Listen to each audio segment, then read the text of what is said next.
গ্রেভিটা দেখেন, গ্রেভিটা সেই। What's up guys, it's me Saif. Welcome to my new blog guys. অনেক দিন পর আপনাদের জন্য একটা ব্লগ নিয়ে আসলাম। তো গাইস আমি এখন আছি আমাদের কিচেন রুমে। তো ফ্যামিলিতে কেউই নেই, সবাই গ্রামে গেছে বিয়ের প্রোগ্রামে, আমাকে বাড়ি পাহারা দারোয়ান হিসেবে রেখে গেছে।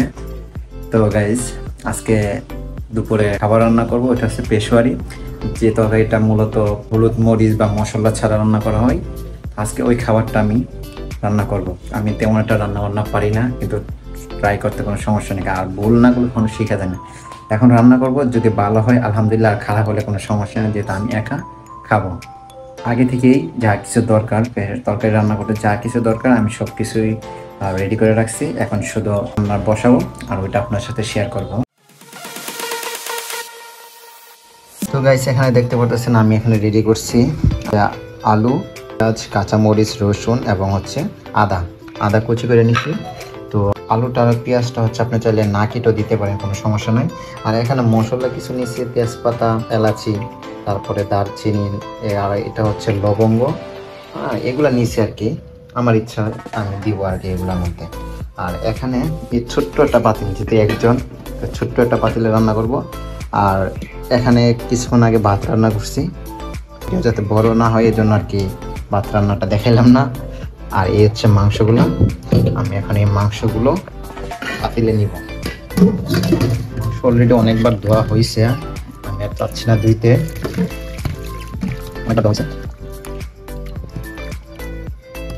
নিলাম মাংসটা থেকে পানি ছাড়িয়ে নিলাম।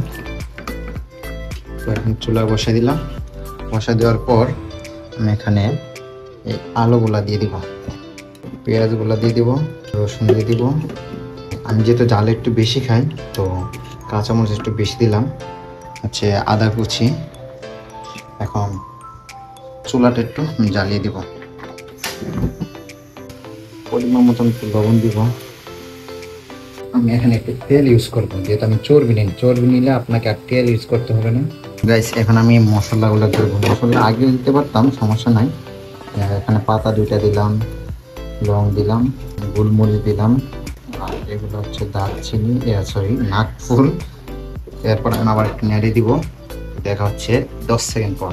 তো গাইস আমি এটা কিছুক্ষণ আপনার কষাবো, কষানোর পর আমি 5 মিনিটে কষাবো, কষানোর পর দেন আমি পানি দিব। এখন আমি ডেকে দিয়ে 5 মিনিট কষাবো। সো দেখা হচ্ছে 5 মিনিট পর। তো গাইস 5 মিনিট উপর হয়েছে, তার মধ্যে আমি একবার নেড়ে দিয়েছিলাম।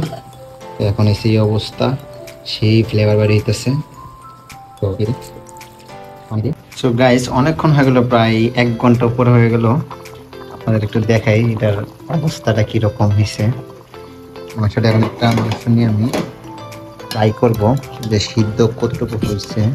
সাপোজ আমি এটাই নিলাম, আর এইদিকে গাইস আমি একটু তরকারি গরম দিচ্ছি, যদি আমি খাইতে না পারি তো এইটা দিয়ে খাবো, এর জন্য এই মাংস তরকারিতে গরম দিচ্ছি। আর এটা এই অবস্থা, আরও মনে হয় হবে। তো এই যে অবস্থা, আমি এটা একটু ট্রাই করি, আরো সিদ্ধ হবে।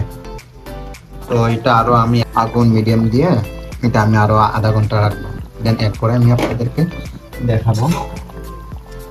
অনেক সময় নিতেছে এটা সিদ্ধ হইতে, অনেক সময় নিতেছে। ভিডিওতে দেখছিলাম প্রায় 2 ঘন্টা 3 ঘন্টা অনেকে লাগে এটা সিদ্ধ হইতে। গাইস এটা হচ্ছে ফাইনাল লুক। তো এই হচ্ছে রান্না করা শেষ, আই থিঙ্ক সিদ্ধ হয়ে গেছে। এখন ট্রাই করব। এই যে দললে হাতে এসে করতেছে, অনেক নরম হয়ে গেছে। গুড, খুবই স্বাস্থ্যকর। মানে গরম মশলা বা এলাচি, দারচিনি যেগুলো দিয়েছি ওইগুলোর, রসুন, পেঁয়াজ, তো ওইটা কম্বিনেশনে মাংসটা টেস্টটা সেই। তো আপনারা ট্রাই করে দেখতে পারেন। আলুগুলো বেশি গুলা গেছে, কারণ আমি আলুগুলো কাইটা দিছি। তো রসুনগুলো দেখা যাইতেছে না, কারণ আমি রসুনের মুখটা কাইটা দিছিলাম, ঠিক এরকমভাবে কাইটা দিছিলাম, যার কারণে রসুনটা গইলা গেছে। আর যদি কাইটা না দেন তাহলে রসুনটা আস্তেই থাকবো। আর পেঁয়াজগুলো আমিও কাইটা দিছিলাম, যার কারণে পেঁয়াজগুলা গরম হয়ে ভেঙে তরকারির সাথে মিক্সড হয়ে গেছে আর কি।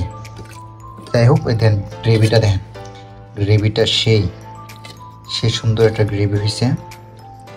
তো গাইস আপনার বাসায় ট্রাই করবেন, আমার কাছে খুবই ভালো লাগছে, সেই মজা, উইদাউট মরিচ হলুদ এগুলা ছাড়া খুবই ভালো লাগতেছে। আর গাইস আরেকটা কথা হচ্ছে যে আমি এখানে তেল ইউজ করছি কারণ আমার মাংসের মধ্যে কোনো চর্বি নেই। আপনারা যদি চর্বিওয়ালা মাংস নেন তাহলে আর এক্সট্রা কোনো তেল দেওয়া লাগবে না। চেষ্টা করবেন চর্বিযুক্ত মাংস দিয়ে পেশোয়ারিটা তৈরি করার জন্য। হ্যাঁ, সো গাইস তবে এটা যেটা আমি রান্না করছি আমার আবেগ দিয়ে, খারাপ হইলে খাইতে হইব, ভালো হইলে খাইতে হইব। অতি অবনতেই সবাই ভালো থাকবেন, আল্লাহ হাফেজ।